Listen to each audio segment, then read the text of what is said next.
KC. Reddy ಅವರ ಜನ್ಮದಿನವನ್ನ ಸರ್ಕಾರ ಆಚರಣೆ ಮಾಡ್ತಾ ಇದೆ. ಹಾಗಾಗಿ ಕೆ.ಸಿ. ರೆಡ್ಡಿ ಅವರ ಪ್ರತಿಮೆಗೆ ಅವರು ಹೂನಾರ ಹಾಕಿ ಅವರನ್ನು ಗೌರವಿಸ್ತಕ್ಕಂತ ಸ್ಮರಿಸ್ತಕ್ಕಂಥ ಕೆಲಸವನ್ನ ಸರ್ಕಾರ ಮಾಡ್ತದೆ ಅಂತಕ್ಕಂಥ ಮಾತುಗಳನ್ನ ತಮಗೆ ತಿಳಿಸ್ಲಿಕ್ಕೆ ಬಯಸ್ತೇನೆ. ಕೆ.ಸಿ. ರೆಡ್ಡಿ ಅವರು ಸ್ವಾತಂತ್ರ್ಯ ನಂತರ ಮೊದಲನೇ ಮುಖ್ಯಮಂತ್ರಿ ಆಗಿದ್ದಂಥವರು. ಅವರು 5 ವರ್ಷಗಳ ತುಂಬಿದ ನಂತರ ಸಂವಿಧಾನ ಜಾರಿಗೆ ಬಂದು ಮೊದಲನೇ ಚುನಾವಣೆ ಆಗ್ತದೆ. ಮೊದಲನೇ ಚುನಾವಣೆ ನಂತರ ಅವರು ಚೀಫ್ ಮಿನಿಸ್ಟರ್ ಆಗಿರಲ್ಲ, ಕೆಂಗಲ್ ಹನುಮಂತಯ್ಯನವರು ಚೀಫ್ ಮಿನಿಸ್ಟರ್ ಆಗಿದ್ರು. ಕೆ.ಸಿ. ರೆಡ್ಡಿ ಅವರು ಒಬ್ಬ ಸಮರ್ಥ ಆಡಳಿತಗಾರರು. ಜೊತೆಗೆ ಮೈಸೂರು ರಾಜ್ಯದಲ್ಲಿ ಕಾಂಗ್ರೆಸ್ ಪಕ್ಷವನ್ನು ಕಟ್ಟಿದಂಥವ್ರು. ಅವರು ಕೋಲಾರ ಜಿಲ್ಲೆಯವರು.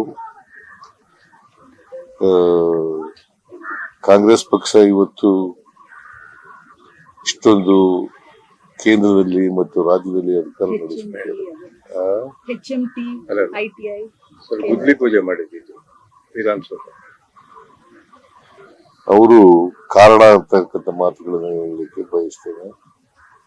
HMT, ITI, ಇಸ್ರೋ ಎಲ್ಲ ಇವತ್ತು ಕರ್ನಾಟಕಕ್ಕೆ ಬರಬೇಕಾದ್ರೆ ಕೆ.ಸಿ. ರೆಡ್ಡಿ ಅವ್ರ ಕಾರಣ. ಕೇಂದ್ರದಲ್ಲೂ ಕೂಡ ಕ್ಯಾಬಿನೆಟ್ ಮಿನಿಸ್ಟರ್ ಇಂಡಸ್ಟ್ರಿ ಆಗಿದ್ರು.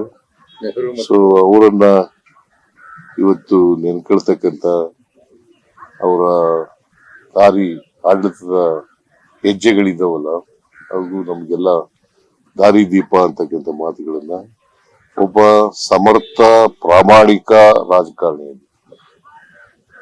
ಸಾರ್ವಜನಿಕ ಜೀವನದಲ್ಲಿ ಅವರು ಪ್ರಾಮಾಣಿಕವಾಗಿ ಇದ್ದಂಥದ್ದು ಮತ್ತು ಸ್ವಾತಂತ್ರ್ಯ ಹೋರಾಟದಲ್ಲಿ ರಾಜ್ಯಕ್ಕೆ ಸ್ವಾತಂತ್ರ್ಯ ಅವರ ಅವರಿಗೆ ಅವರು ಸ್ವಾತಂತ್ರ್ಯ ಹೋರಾಟದಲ್ಲಿ ಭಾಗಿಯಾಗಿದ್ದಂಥವ್ರು. ಅವರನ್ನ ಇವತ್ತು ಸ್ಮರಿಸ್ಕೊಳ್ತಕ್ಕಂಥ ಕೆಲಸವನ್ನು ಮಾಡ್ತಾ ಇದ್ದಾರೆ.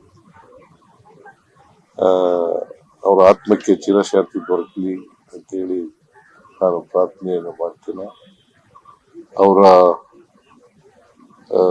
ಆಡಳಿತ ನಮ್ಮೆಲ್ಲರಿಗೂ ಕೂಡ ಮಾದರಿ ಆಗ್ಲಿ ಅಂತಕ್ಕಂಥ ಮಾತುಗಳು